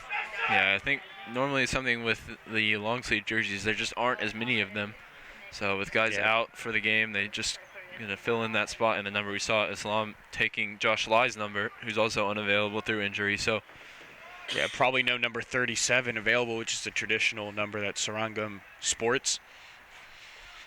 Wilbur on the far side now, puts it down the line for Fraser Burns. Tigers still looking for a fourth. This is a good left-footed service in towards Connor Jones, and he has the fourth. The two roommates connect there, and Connor Jones is on the score sheet against the University of Dallas once again. He grabbed a goal earlier on in his start against the Crusaders up in North Texas. That time uses the hip to put it in and to put the Tigers firmly out in front once again. That was a strange looking goal, and you saw the replay of it. It looked like he almost used his shoulder. I was curious. I guess it hit off his hip. I didn't have that great of an angle at it. Yeah, and of course the famous goal Clint Dempsey scored off the hip groin area in the World Cup against Ghana. You know, anything except the hand can score, so. Right. Man, what a throwback to when the U.S. national team actually played some decent soccer, but that's a story for another night. Yeah, we don't like to talk about that here. We just like to appreciate the good soccer that we get to see week in, week out here at Paul McGinley Field. Yeah, and that 4-1 lead with only about 9 minutes left should be the icing on the cake here. And Jones smells blood in the water here. He just grabbed his goal, and now he's got his man on the ground. Aguirre can't deal with the quick change of pace. Duenas drops it off. Jared Olson, excellent pass from him. Had a perfect view of how he was able to split two defenders there to find Michael Pham. Three first-year midfielders now in the center of the park for Coach McGinley. That was even the case before that fourth goal went in, so he's trusting those guys. He's trusted Downs and Pham all season, and now Olsen getting involved in the act as well. Here's Castillo wearing the armband. Olsen puts it forward to Jack Downs. Connor Jones on the ball. They're giving him all kinds of space. They don't want to get near him. Joinias now. Takes out to the left for Vayu Sarangam. Wants to cut into that favored right foot. Joinias, a little sidestep of his man, and eventually goes down under the challenge. There'll be another dead ball opportunity here from the Tigers in that 25-yard range to put one on target. Yeah, that fifth goal would look awfully nice here on the scoreboard. Dallas with a good opportunity to close the regular season on a strong note, traveling to Shriner here on Sunday. Shriner with their noted struggles on the season. We saw them here just a few weeks ago. Yeah, and dropping that one again tonight, so it'll be 1-7 for them. Be another opportunity here for Jack Downs. The referee marks off 10 yards for the wall. A couple juniors for Trinity, 3 of them actually set to get back into the game now. Hallenberger caught a spotty more alongside some others we'll get to in a moment. Yeah, we're going to see a little Icelandic action on the pitch tonight, too. As this one goes all the way through for the fifth. Man. We had our heads down in the rosters, missed the restart. Don't know if it got a touch or if it was Jack Downs' goal all the way through. Need to see a replay of that. I didn't even get to see it. I was too busy looking at our roster here. The native of Sheffield, England, gets the deflection off the wall. That's off the Dallas player, I believe. Yeah, it's a harsh one for the goalkeeper, but Jack Downs will certainly claim it. Third goal for him on the season, second free kick goal. And all the subs now coming into the game for Trinity. And we'll just go ahead and read off the 11 as Thorstein Steinerson has gone into the game forgetting his shin pads. He's going to have to come back and get that sorted out before he can come in. There he is. Also his fellow Icelandic player, I guess, Siggy Atlason. Viking. His other Viking out there, Siggy Atlason. Good to see some Icelandic pride on the field here. So the Tigers now with a entirely changed 11, with the exception of Lieberman in goal and Kataspati up front. And that front line hunting for blood now. With the Tigers have 5. We talked with Coach McGinley about the offensive output that he wants to see. He said they were 30 goals off the mark of where we like to be at this point in the season. That's a big discrepancy to make up. But, you know, 5, 6, 7 here today. Maybe another repeat performance on Sunday, and the gap starts to close in terms of what you expect offensively from a Trinity team. Right, 4 goals in the second half tonight. Very impressive second half to come out strong. Especially against a team, like I mentioned, that is typically, you know, a lot weaker in the second half. They've taken advantage of that. They kind of rode through that first half. It was bumpy at times. They had the 1-goal lead. And they've come out in the second half and put Dallas to the sword. There was that 5-minute or so spell where we thought maybe Dallas would get back into the game. And the substitutions from Coach McGinley, well, he reversed his substitutions, brought the starters back into the game, and they were able to extend the lead back out into a comfortable margin.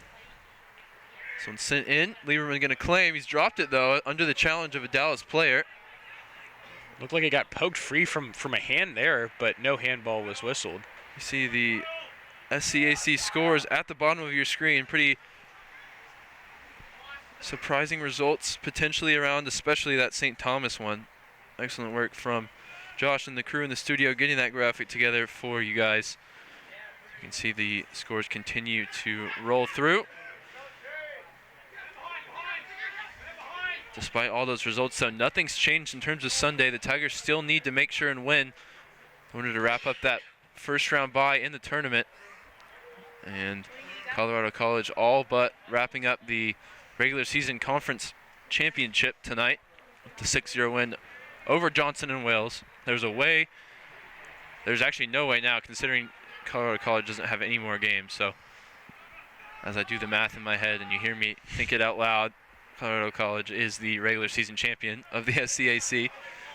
The Tigers, though, wanting to give themselves the best opportunity in the tournament, need to make sure to wrap up that second spot, and that's why we'll need you to tune in here on Sunday against Austin College at 2 p.m. or so. We'll be here at 2:15 usually. Get back from church, you know, settle in, have your lunch, and get the game on. It'll be a big one for Trinity, looking to finish the regular season on a strong note, a season that's been up and down, more down than you're used to seeing as a Trinity fan, perhaps.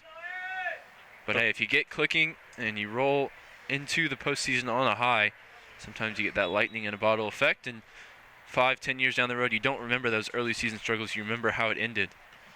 Yeah, that's the good thing about this team is how good they've been, that we, talk about a 9-4-2 team is struggling, just because we're used to such a great output from Trinity. Jared Olson here receives the ball from Atlason. Jones now wants to flash the footwork, and he does. He gets past his man. He's gone inside now. He's got Ethan Moore ahead to his right. Flag's gone up, though, against the junior.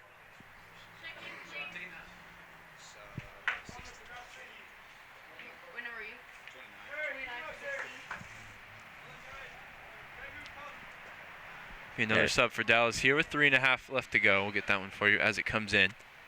Yeah, number 29, his name we were trying to figure out before the match started, so now we'll have a chance to try it out a few times. We'll hear how James, the PA announcer, announces it first. Let him take the first step. It's Vayu Sarangam now on the far side. He's got runs ahead of him. And it's Kataspati. Gets to the end line, but just can't quite keep it in play. There's a substitute. For the Crusaders, number 29, Zachary Shaw. We'll say Zachary. He said Cheryl, I believe, but then on your list of pronunciation on that email, looked like the air sound was an L. It's like shillrill or something. Well, regardless, Zachary, we apologize. Yeah. Welcome to the game. But we can't quite pin down how to pronounce the name. So Just about 2.5 minutes anyway. I think we'll just leave him be for now. Sarangam now taking his space, comes forward. He's got the ball into the feet of Kataspati. A goal would do wonders for him as he looks to continue a hot goal-scoring streak and assist providing as well. Had 3 goals against Johnson & Wales and the assist against Colorado College last weekend.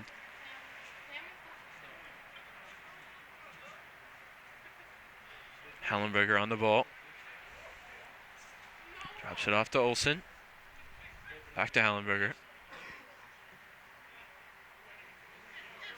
And Atlason couldn't quite get it under control. He's going to drop this one back now to Lieberman.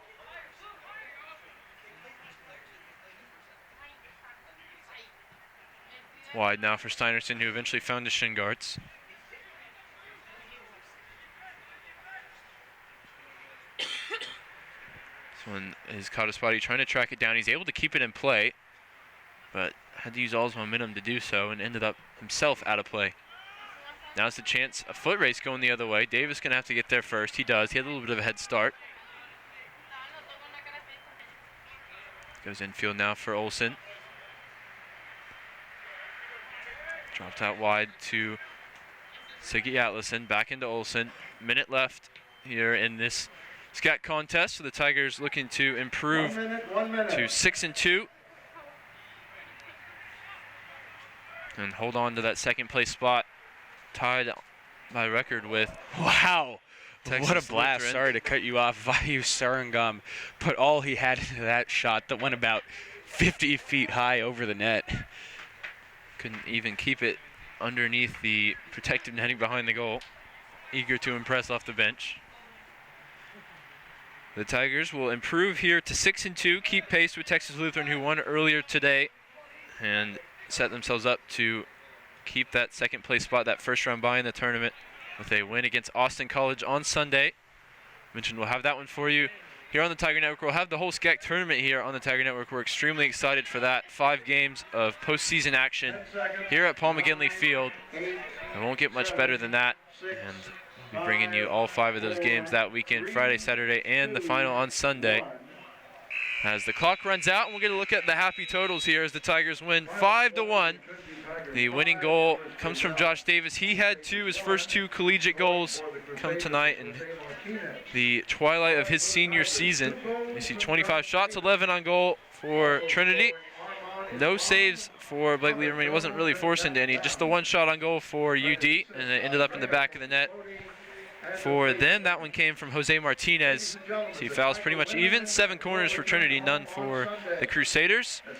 For Saul Malik, Ryan Figert on the call. Thank you so much for joining us tonight. The Tigers run out 5-1 victors over the University of Dallas. We'll be right back with you this Sunday, 12 o'clock for the women's game and 2 o'clock for the men's against Austin College.